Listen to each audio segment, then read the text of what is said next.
A sunny afternoon. A family by the water. A little girl leaning too close to the edge. Then, in a split second, a sea lion explodes from the harbor, grabs her, and drags her beneath the surface. The crowd panics. The camera doesn't stop rolling. What should have been a peaceful day becomes a viral nightmare. But the question remains, how close is too close to the wild? The harbor was alive with laughter. Families leaned against the wooden railings, pointing at the massive California sea lion bobbing just below. To the little girl, it seemed harmless, almost playful, a giant dog of the sea entertaining the crowd. She leaned forward, captivated. Her white dress fluttered in the breeze as her family laughed and recorded the moment. The animal floated close, dark eyes fixed on her, rising and sinking like a shadow beneath the water. The crowd chuckled as the sea lion suddenly popped its head up, opening its jaws with a sharp bark. Tourists clapped, cameras snapped. It felt safe, controlled, like an impromptu show. But beneath the surface, this was no circus act.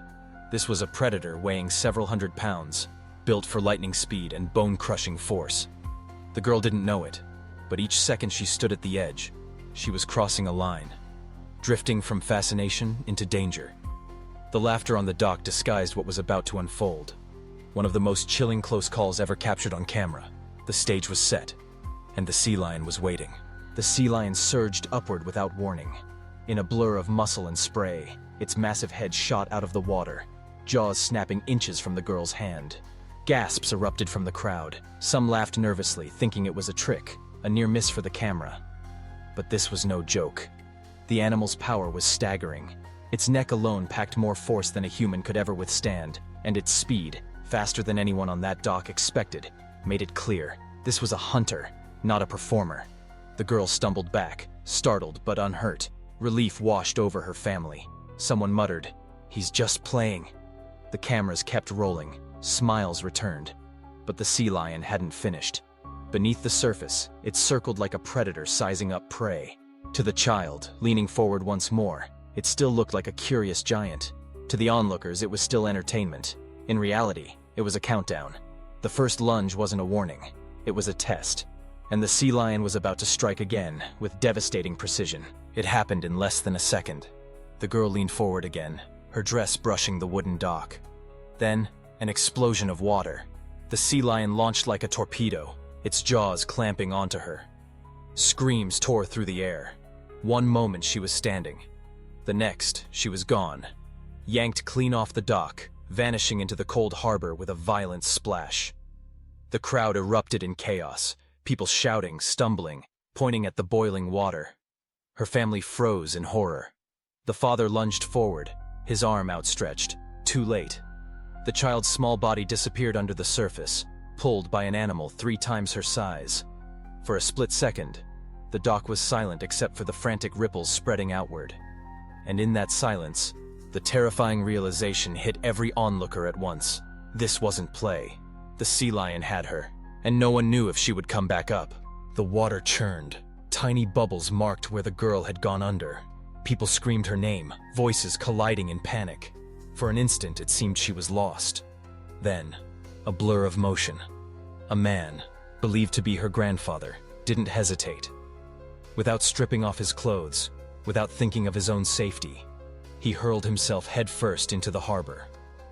The crowd gasped as his body sliced into the dark water, vanishing into the same void that had swallowed the child. Seconds dragged like hours. Every onlooker leaned forward, their eyes fixed on the rippling surface. Was the sea lion still there? Would it strike again?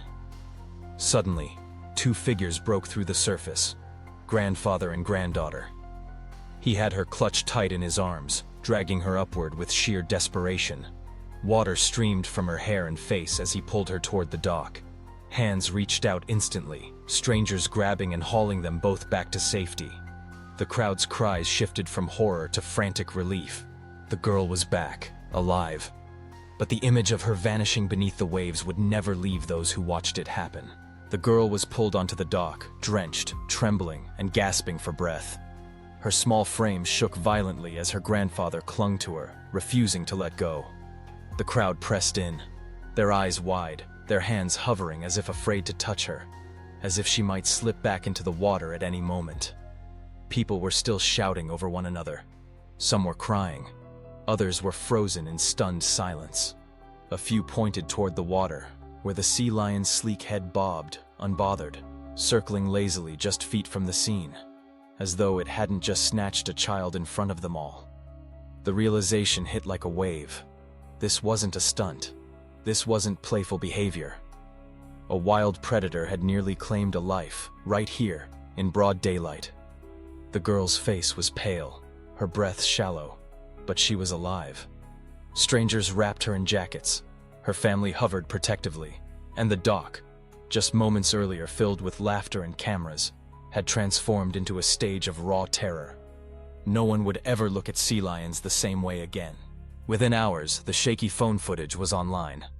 What began as a family outing on a sunny afternoon was now being dissected frame by millions of horrified viewers across the globe.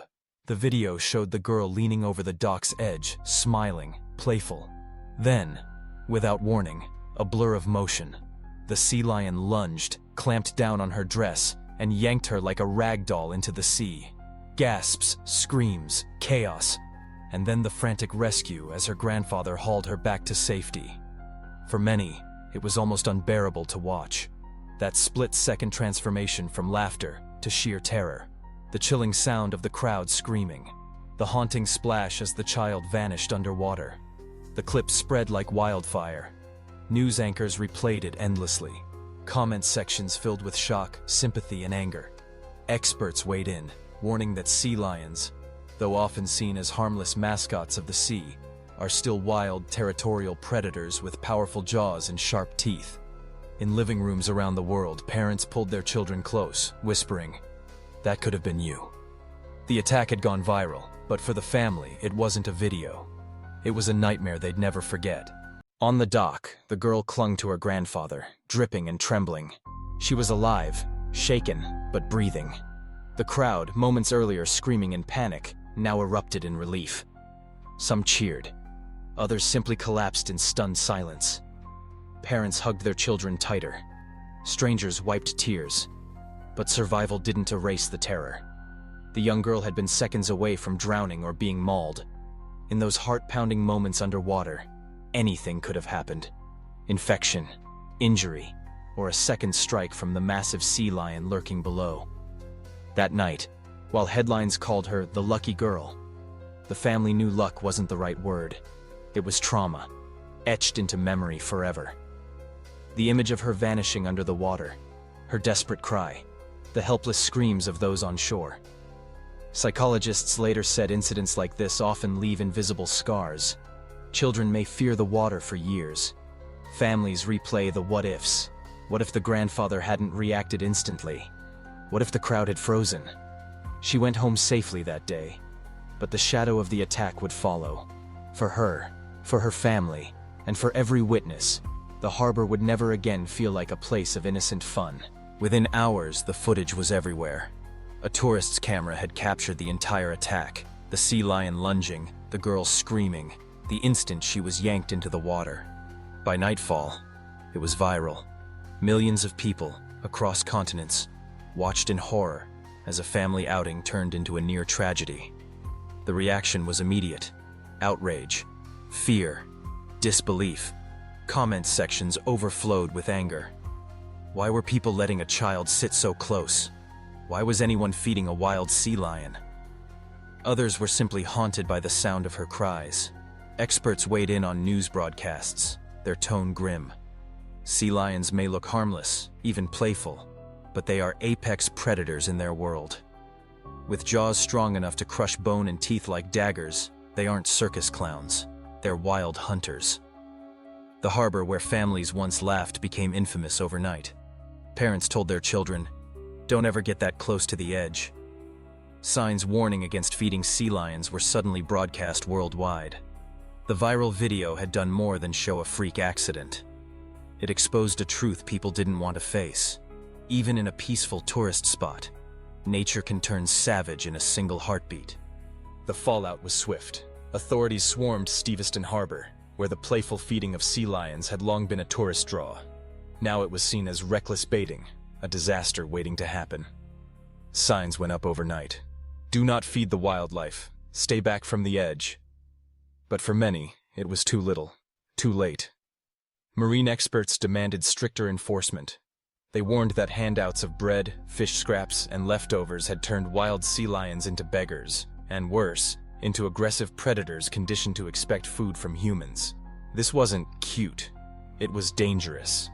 Locals who had watched families lean over the docks for years admitted they'd always known it was risky. But no one imagined it would end with a child dragged under on camera. Now, the harbor carried an aura of unease. Parents pulled their children close, casting nervous glances at the water. What had once been a cheerful tourist spot now stood as a cautionary landmark. The girl survived, but her ordeal forced officials and the public to face an uncomfortable truth. We had been playing with fire, treating wild animals like pets. And that day, the sea lion reminded us, violently, that it was never tame. For the girl and her family, life would never return to normal. One moment, they were enjoying a sunny afternoon by the docks. The next, their daughter was the subject of a viral video seen by millions across the globe. Strangers replayed the most terrifying seconds of her life, again and again. At home, she carried the weight of it. Every splash of water, every sudden noise near the sea became a reminder of that violent yank backward, the cold grip of the sea lion's jaws, the helplessness as she plunged into the harbor. Nightmares followed, and with them, an unshakable fear of the water she once loved. Her parents, too, bore scars. They had stood feet away, powerless, watching their child vanish beneath the surface. Though she had survived, the image was seared into their minds forever. The guilt. What if they had kept her farther back? What if no one had been close enough to pull her out? Haunted them. And yet, there was gratitude. Their daughter was alive, bruised, shaken, forever changed, but alive. The family shielded her from the media storm, knowing the world saw only a dramatic rescue. But for them, it was more personal. The day they almost lost everything. Within hours, the footage was everywhere.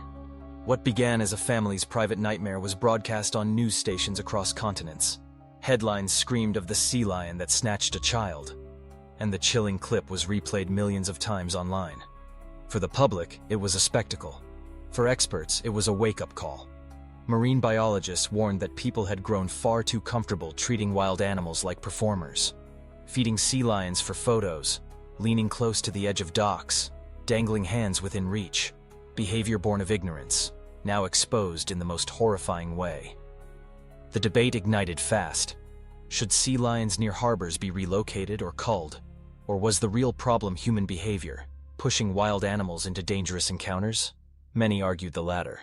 The sea lion wasn't a monster, it was a predator, reacting to years of conditioning from tourists tossing food.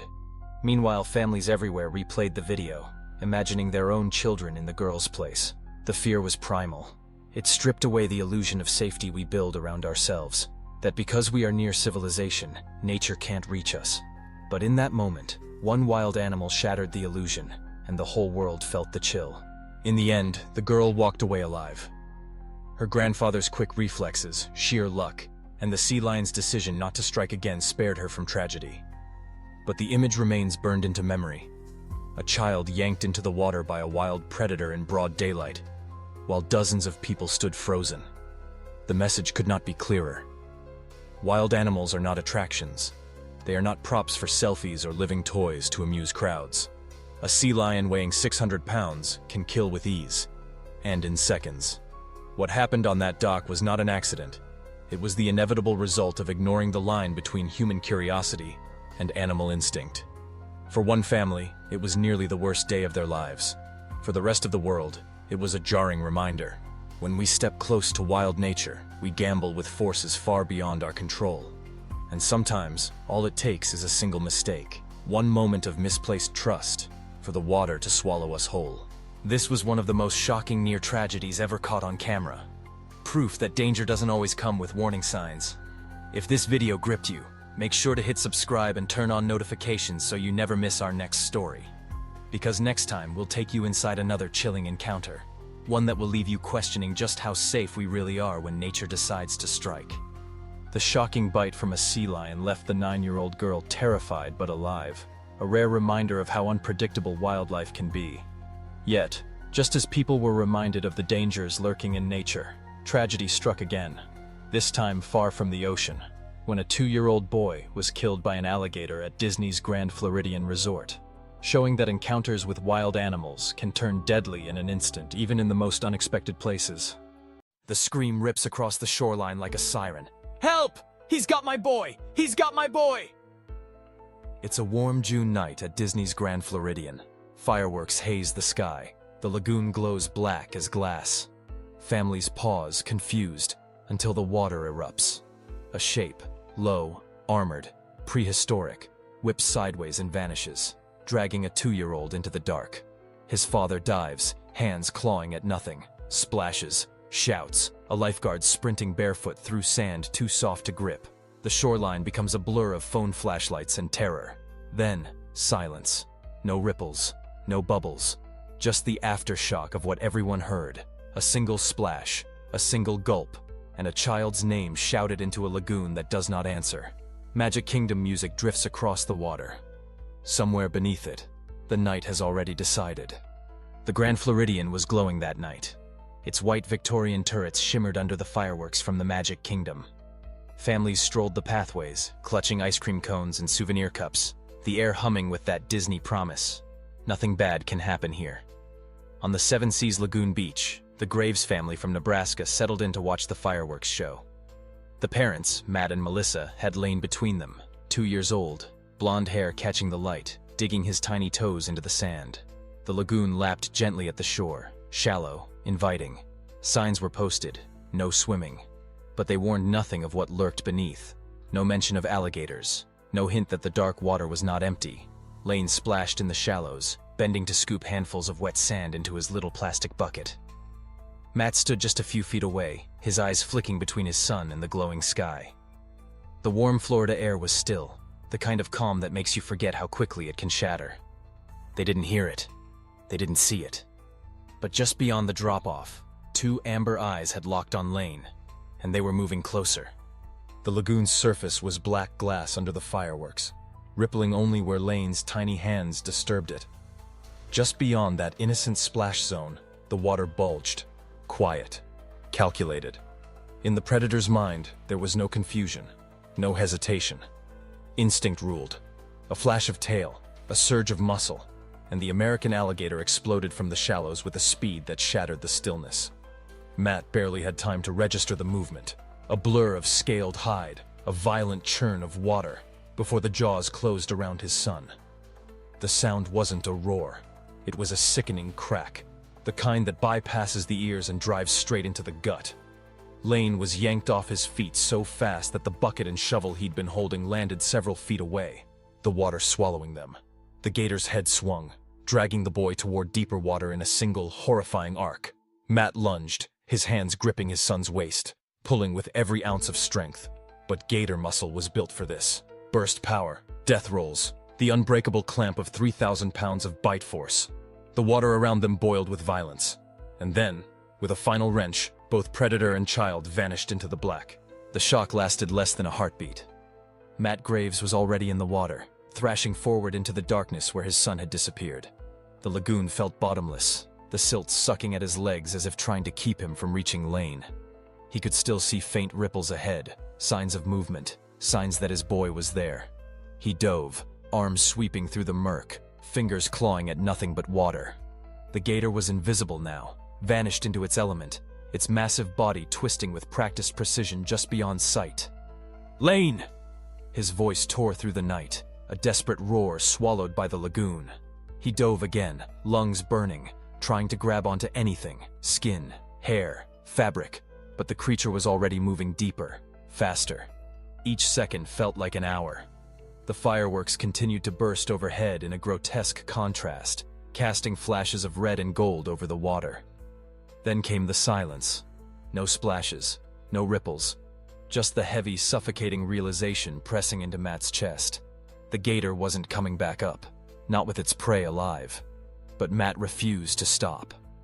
Even as the cold bit into him, he kept diving into the black, chasing a son who was already slipping beyond reach. The chaos around the shoreline collapsed into a strange, suffocating quiet. The splashing had stopped. The gator was gone, and so was Lane. Matt staggered out of the water, gasping for air, eyes scanning every inch of the black surface. He kept telling himself he'd see a small head pop up, hear a tiny voice calling "Daddy." But the lagoon gave him nothing, only the slow, mocking lap of water against the sand. Melissa clutched at her husband's arms, her voice breaking into jagged sobs. "Where is he?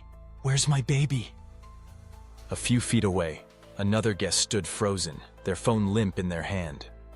A child nearby whispered to their mother, "What happened to the boy?" But no one answered. The air was thick with dread. That perfect Disney summer night had shifted into something alien, dangerous. Somewhere beneath that still water, the predator lingered, silent, patient, holding on to what it had taken. Matt's chest heaved, his eyes locked on the dark lagoon. His muscles screamed from the fight, but his mind was already clawing for another way, another chance to get his son back. The nightmare wasn't over. It had just gone quiet. Too quiet. The moment the horror clicked into focus, the scene detonated into motion. Guests were screaming. Cast members were shouting into radios. Someone yelled, "Call 911, now!" Matt was back in the water, chest deep, diving under, coming up gasping, then plunging down again. He didn't care about the gator anymore. If it came back, it could take him too.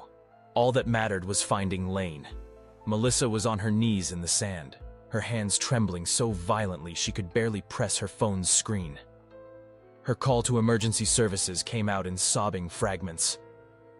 "My son, the water, an alligator, please." A lifeguard sprinted from the nearby pool, scanning the lagoon with a flashlight. The narrow beam danced across the black ripples, revealing nothing but the hollow surface. The gator had vanished into the murk, and so had Lane. Guests huddled back, torn between helping and the primal fear that whatever was in there could strike again. Some clutched their children close, others simply stared, pale and silent, as the reality sank in. This wasn't an accident. This was a hunt. In those first frantic minutes, hope still clung to the air, but it was slipping away fast. The sun had fully dropped now, and the Seven Seas Lagoon had become an endless sheet of black glass. The gentle waves that had lapped so innocently against the beach minutes earlier now felt sinister, concealing something cold-blooded, patient, and ancient beneath the surface. Emergency lights strobed red against the water as the first sheriff's deputies arrived, their radios crackling with half-heard urgency. "Child in the water. Gator attack. Unknown location." Rescue boats pushed out into the dark, their motors growling low. Spotlights swept in wide arcs, revealing only fragments. A floating palm frond, the faint glint of an eye that vanished the instant the beam hit it. Somewhere out there, the predator was still lurking. On shore, Disney staff began ushering guests back, building a cordon to keep them away from the shoreline. But the Graves family stayed. Matt's shorts clung heavy with lagoon water, his face pale, his arms streaked with scratches from where the gator's tail had whipped him. He refused to move more than a few feet from where Lane had been pulled under. The air hung thick, humid, and unmoving. Each passing minute made the odds grimmer. Lane was out there, but so was the alligator, and neither had surfaced. The lagoon had turned into a crime scene. Deputies and Florida fish and wildlife officers fanned out along the waterline, armed with poles, harpoons, and rifles.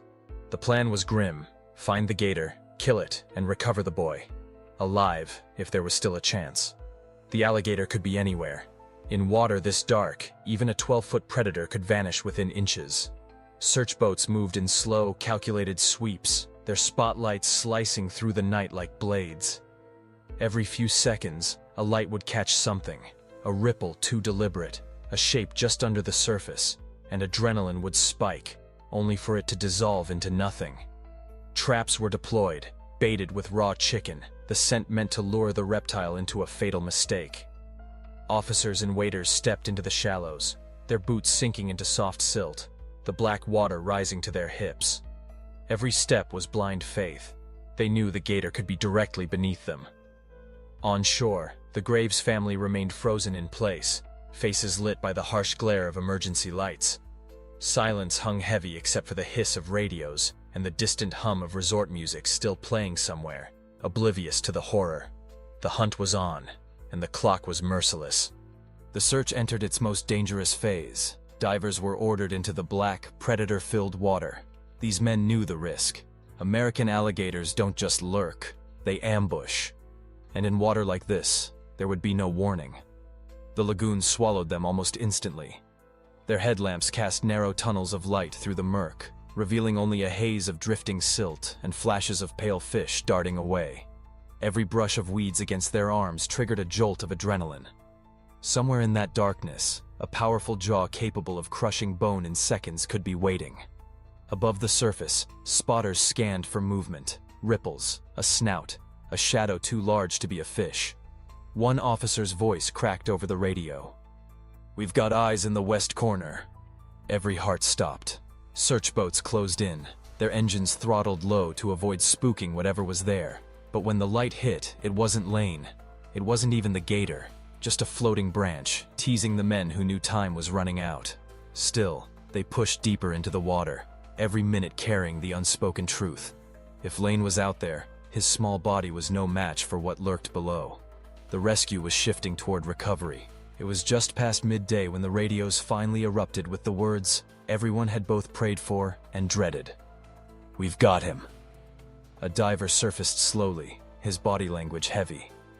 In his arms, wrapped carefully in a white sheet, was the small, still form of Lane Graves. The lagoon was silent, no sound but the lapping of water against the rescue boat. Even the birds seemed to have gone quiet, as if nature itself understood the gravity of what had just been found. Lane had been located near the bottom, not far from where the attack happened, hidden in a shallow drop-off where the murky water concealed everything beneath. It was the very spot the gator had dragged him toward in the frantic seconds after the snatch. A predator's natural instinct to stash prey underwater until it was safe to feed. Rescuers handled the child with reverence, their voices hushed. One officer removed his cap, his eyes glistening. They had found him intact, but the marks left behind told a chilling story, one of force, speed, and overwhelming power. The mission was over, but the lagoon still felt like an open wound. The recovery had brought answers, but it had also crystallized the horror of that night. When Matt and Melissa Graves were told their son had been found, it wasn't relief that washed over them. It was the crushing weight of reality. For nearly 16 hours, they had clung to a shred of hope that Lane might somehow be alive. Now, that hope was gone. They were led to a quiet, private room away from the press, away from the crowd still enjoying their vacations just a few hundred yards away. The white sheet lay across a small body on a stretcher. The room seemed frozen in time, every movement deliberate, every breath audible. Melissa fell to her knees the moment she saw him, her sobs echoing off the walls. Matt, stoic through the night, collapsed too, his hands trembling as he brushed back Lane's hair. The reality was unbearable. His little boy's face was still, his eyes closed forever. No parent is meant to see their child like this, still in the clothes he'd worn that night, his small shoes still damp. The only sound was Melissa whispering, "I'm so sorry, baby. I'm so sorry." In that moment, the world outside ceased to exist. The lights of the happiest place on earth might have still shone, but for the Graves family, everything had gone dark. Weeks after Lane's death, the manicured lawns of the Grand Floridian bore a new and haunting addition. A small lighthouse statue, pristine white, standing at the edge of the lagoon. Disney called it a tribute. For Matt and Melissa Graves, it was both a symbol of their son's light and a reminder of the darkness that had taken him. The memorial was quiet, unassuming. Tourists passed it every day, some stopping to read the plaque, others hurrying past, unwilling to linger on tragedy in the middle of their holiday. But for those who knew, that lighthouse didn't just mark a spot. It marked the moment innocence was lost on Disney property. Disney had moved swiftly after the attack, erecting fences, posting "no swimming" and "beware of alligators" signs, and reshaping the shoreline. It was a silent admission that what happened to Lane could have been prevented. On dedication day, the Graves family stood together, holding each other upright as the Florida sun beat down. They didn't speak much. There were no words that could bridge the chasm left behind. The lighthouse gleamed in the daylight, its shadow stretching over the very place where a little boy had been taken. And everyone present knew this memorial should never have needed to exist.